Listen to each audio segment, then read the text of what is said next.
চোখ বেঁধে প্রথমে দোতলায় উঠানো হয়, দোতলায় উঠিয়ে তাকে ডান দিকে নেওয়া হয়, ডান দিকে নেওয়ার পরে আবার ডান দিকে একটা রুমে নেওয়া হয়, সেই রুমের মধ্যে 5 ধাপ সিঁড়ি দিয়ে ওনাকে নিচে নামানো হয়। তারপরে নামার পরে ওনাকে বাম দিকের একটা সেলের মধ্যে রাখা হতো।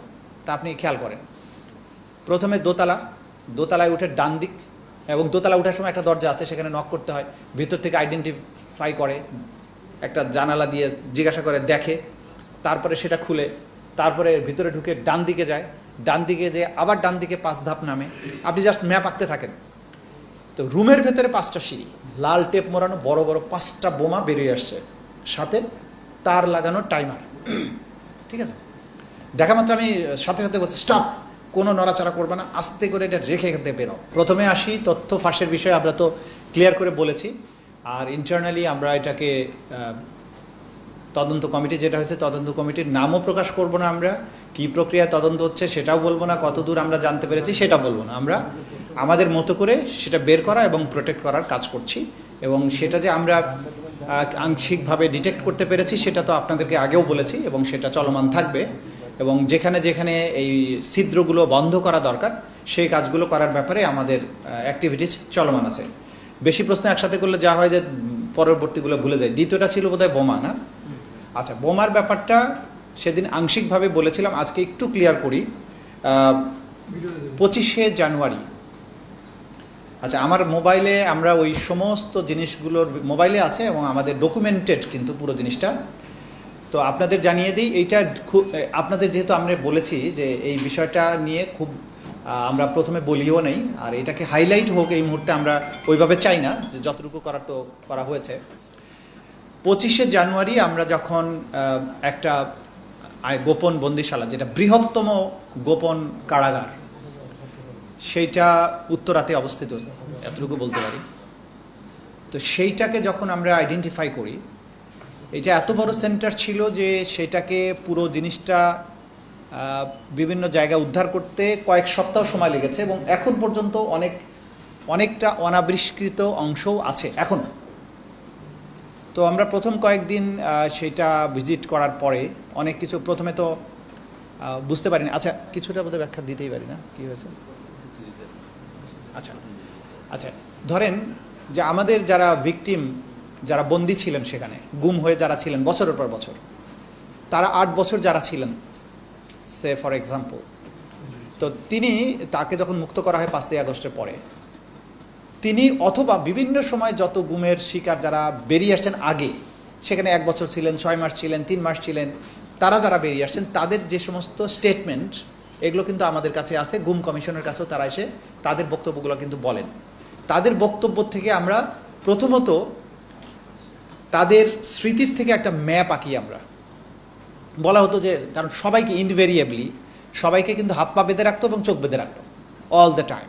কোনো কোনো ক্ষেত্রে বাথরুমে গেলে খুলে দিত, কাউকে রুমের মধ্যে একটু খুলে দিত, কাউকে কিছুদিনের জন্য খোলা রাখতো, আবার বন্দি রাখতো। এই যে প্রক্রিয়াটা, এর মধ্যে যদি 8 বছর থাকে, কখনো কখনো তো কিছু না কিছু সে দেখে। তাকে খাবার দেয়া হয়েছে, চিকিৎসা দেওয়া হয়েছে। এই যে 8 বছরে প্রতিদিন যে সমস্ত ঘটনা ঘটেছে, সেগুলো যখন স্মৃতির থেকে উনি বলতে থাকে, তখন কিন্তু আমি শুধু না, আপনারা যে কেউ কল্পনায় একটা পিকচার কিন্তু আঁকতে পারেন। তো সেরকমভাবে আমরা পিকচার এঁকেছি।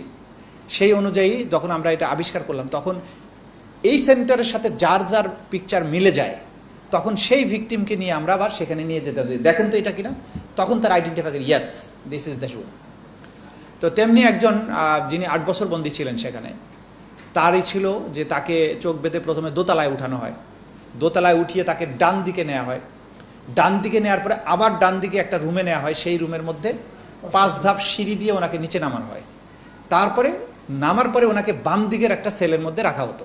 তা আপনি খেয়াল করেন, প্রথমে দোতলায় উঠে ডান দিক, এবং দোতলা ওঠার সময় একটা দরজা আছে, সেখানে নক করতে হয়, ভিতর থেকে আইডেন্টিফাই করে, একটা জানালা দিয়ে জিজ্ঞাসা করে দেখে, তারপরে সেটা খুলে, তারপরে ভিতরে ঢুকে ডান দিকে যায়, ডান দিকে যেয়ে আবার ডান দিকে 5 ধাপ নামে।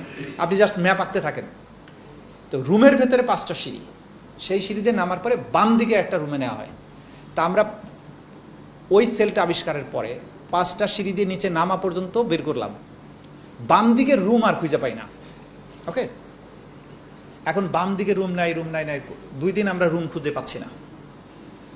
তো প্রথম এটা আমার ব্যক্তিগতভাবে আমি কাজটা করেছিলাম। আমি তখন ওখানে যারা দায়িত্বরত যারা ছিল তাদেরকে বললাম এই রুমের ওই পাশে কি, বলে স্যার কিছু নাই, এটা দেয়াল। তা আমি বললাম যে তার আগের রুমটার বাম পাশে দেখা যাচ্ছে আর একটা রুম আছে, বলে স্যার এটা এরকম বাঁকা রুম, এর রুমের পাশে আর কিছু নাই। আচ্ছা ওকে। তখন আমি বললাম যে রুমটাতে আমরা 5 সিঁড়ি দিয়ে নামলাম, এই রুমটার আয়তনটা মাপো, ওয়াইড কতটা আছে, 15 ফিট। আমি আমার ইনভেস্টিগেটরদেরকে বললাম আপনি নিচে যান, নিচে গিয়ে বাইরের ওয়ালটা মাপেন, বাইরের ওয়ালটা এদিক থেকে এদিকে 27 ফিট, তো উপরে আমি পাচ্ছি 15 ফিট, তাহলে বাকি 12 ফিট কোথায় গেল? তখন আমি বুঝলাম এর মধ্যেই ঘটনা আছে। তখন এই ওয়ালটা আমরা, যে ওয়ালে গিয়ে আমি থেমে যাচ্ছি, যে ওয়ালের পরে আমার রুম থাকার কথা সেটা তো নাই, এই ওয়ালটা আমরা স্ক্যান করতে শুরু করলাম। স্ক্যান করে বোঝা গেল যে এখানে 2টা দরজা ছিল, একটা জানালার মতো একটা গ্রিল ছিল, সেগুলোকে ওয়াল তুলে আটকা দিয়ে রং করা হয়েছে। রং করলেও আপনি ডিফারেন্সটা কিন্তু বুঝতে পারবেন। দেন আমরা আইডেন্টিফাই করলাম যে এইটার ভিতরে রুম আছে। তো তার আগে যেহেতু বোমা উদ্ঘাটন হয়েছে সেজন্য আমরা রুমটা ভাঙার ঝুঁকি না নিয়ে ড্রিল মেশিন দিয়ে রুমটা ছিদ্র করলাম যে ভেতরে কি আছে। ছিদ্র করার পরে দেখা গেল যে ভিতরে 2টা বড় বড় রুম আছে। সেই রুমগুলোর লোহার রড টড যা কিছু ছিল এগুলোকে ভাঙা হয়েছে, এগুলো খুলে প্লাস্টার ইট টিট সব রুমের মাঝখানে জমা করে রাখা হয়েছে। তো দেখলাম, দেখে বোঝার চেষ্টা করলাম বোমা নাই। তারপরে আমরা মেশিন টেশিন নিয়ে গিয়ে, ওইখানে কিন্তু আবার বিদ্যুৎ সংযোগ কেটে দেওয়া আছে, জেনারেটর নিয়ে আমাদেরকে কাজ করতে হয়েছে 2 সপ্তাহ। সেটা কেটে আমরা দরজাটা বের করলাম, দরজা বের করে ভিতরে ঢুকলাম। ঢুকে বন্দির বর্ণনা অনুযায়ী ওই রুমের সাথে একটা বাথরুম ছিল, সেই বাথরুম আর খুঁজে পাই না। আবার দেয়াল স্ক্যান করলাম, দেখলাম যে এক কোনায় বাথরুম ছিল, সেটা দরজাটা ওয়াল তুলে বন্ধ করা হয়েছে। সেই ওয়ালটা আবার ভাঙলাম, ভিতরে যে বাথরুম পেলাম। বন্দির বর্ণনা ছিল যে আমি যে রুমে থাকতাম সেই রুমের টাইলসের কালার এবং বাথরুমের টাইলসের কালার 2 রকমের, একটা কালো আর একটা সবুজ আভো। বন্দি তখন দেশের বাইরে। আমরা টাইলসের ছবি আর বাথরুমের ছবি যতটুকু সরাইয়া বের করতে পারলাম, সেইটা ছবি তুলে তাকে পাঠানো হলো। উইদিন 30 সেকেন্ডস উনি বললেন ইয়েস, এইটাই সেই বাথরুম যেটা 8 বছর আমি প্রতিদিন দেখেছি। আর বাইরে যে 5টা সিঁড়ি দিয়ে যে রুমে নামানো, তো ওইটাও টাইলস করা রুম ছিল, কিন্তু আমরা কোনো টাইলস পাচ্ছি না। দেখি যে টাইলস, কিন্তু এক কোনায় টাইলস ভেঙে একটা অংশ টাইলস রয়ে গেছে। ওই টাইলসটা দেখে বুঝলাম যে এটা কোন কালারের টাইলস ছিল, সেটাও পেয়ে গেছি। এখন এই যে কাজটা করছি আমরা, এখন এই পুরো জিনিসটা কিন্তু আমরা ডকুমেন্টেড করেছি যে আমরা কিভাবে ঢুকছি, প্রথমে ওয়ালটা কেমন পেলাম, তারপরে ড্রিল করলাম, তারপরে দেয়াল ভাঙলাম, ভিতরে গিয়ে কী পেলাম, this and that, everything is documented. এই কাজগুলো যখন করতে যাই, ওই সেলটার ভেতরে 3টা 4টা 3টা না 4টা না টর্চার রুম, 3টা ডেডিকেটেড টর্চার রুম পাওয়া গেল। সেই টর্চার রুমগুলোতে সাউন্ড প্রুফ করা, ছাদে সাউন্ড প্রুফ করা, চারিদিকে সাউন্ড প্রুফ করা। এর ভেতরে অজস্র টর্চারের ম্যাটেরিয়াল আছে, কিন্তু তারা যেটা করেছিল এই রুমগুলোর ভেতরে গার্বেজ, ময়লা আবর্জনা, ভাঙাচোরা চেয়ার, ফার্নিচার, কাপড়, নোংরা জিনিস, এগুলো দিয়ে ডাম্প করে রাখছে রুমের ভিতরে, যে ঢুকে আপনি ঢুকতে পারবেন না। এইটা আমরা ক্রমান্বয়ে ক্লিন করতে থাকলাম। ক্লিন করে অনেক ভারী যেগুলো ফার্নিচার এগুলোকে সরাই ফেললাম। নিচে কাপড় চোপড়, ময়লা আবর্জনা, ছোটোখাটো লাঠি, তারপরে ওই যে ছাদে ঝুলানোর জন্য যে কপি কল ছিল সেগুলো, এগুলো ভাঙা অংশ কিছু এগুলো পাওয়া গেল। দেয়াল থেকে সাউন্ড প্রুফিংয়ের ম্যাটেরিয়ালগুলো ভেঙে ফেলছে। সে ওই যে শোলা টোলা যেগুলো দেয়, এগুলো কিছু অংশ আছে, কিছু নাই। এগুলো সরিয়ে আমাদের ইনভেস্টিগেশনরা দেখার চেষ্টা করছিলেন যে এটা কী আছে। তো প্রথম দিন 2 দিন আমরা কিছু পাইনি। 3rd ডেতে আমি বললাম যে একটু মেটিকুলাসলি দেখো, একটা করে কাপড় চোপড়, যে সমস্ত মেডিসিন, তুলা, সার্জিক্যাল টেপ, এগুলো পাওয়া যাচ্ছে। তা আমরা একটা বালতি পেলাম সবুজ রঙের, নীল রঙের। বালতিটা দেখে আমি বললাম যে এর মধ্যে কিছু থাকতে পারে। দেখো বালতির মধ্যে কিছু তুলা, কিছু গজ, ব্যান্ডেজ, খুব ধুলাবালি পরা নোংরা, এটা রাখা। তা আমি বললাম যে এর মধ্যে কিছু থাকতে পারে, বালতিটা সরাও। বালতিটা সরাই এনেছে আমাদের ওয়ান অফ দি প্রসিকিউটার্স, সাহস বেশি আর কি। তো ফ্লোরের মধ্যে ভাঙা চেয়ারের, এই যেরকম চেয়ারের নিচে যে গদিটা থাকে না, ফোমওয়ালা চেয়ারটা ভেঙে ফেললে শুধু গদিটা ফ্লোরের মধ্যে পড়া। ও কি করলো, ওই বালতিটা ওই গদিওয়ালা চেয়ারের উপরে ঢালার চেষ্টা করছে, ঢালছে আর কি।